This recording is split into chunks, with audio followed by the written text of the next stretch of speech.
காத்திருப்பதால் கவலை கொள்ளாதே. நல்ல விஷயங்கள் நடக்க தாமதம்தான் ஆகும்.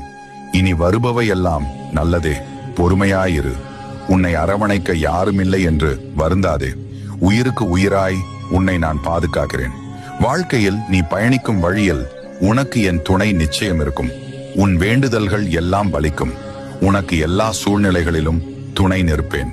எந்த ஒரு சூழலிலும் உனக்கு யாரும் இல்லை என்று கலங்கி நின்று விடாதே. உனக்காக ஏதோ ஒரு வடிவில் உன்னுடன் நான் பயணித்துக் கொண்டுதான் இருக்கிறேன். நீ வருந்தும் அளவிற்கு ஒன்றும் நடந்துவிடவில்லை. நான் மட்டுமே உனக்குள் இருக்கிறேன் என்பதை நீ உணரும் நொடியில் உன் கண்ணீரும் என்னோடு கலந்துவிடும். உன்னை போலவே விதி உன்னை வீழ்த்த நினைத்தாலும் உன் மதியில் அப்பன் நான் இருந்து உன்னை காத்துக் கொண்டிருக்கிறேன். வருங்காலத்தை நினைத்து கவலைப்படாதே. வாழும் இந்த காலத்தில் நான் உன்னுடன் இருக்கின்றேன். இனி உன் வருங்காலத்தை நான் நல்ல முறையில் உருவாக்கி தருகிறேன்.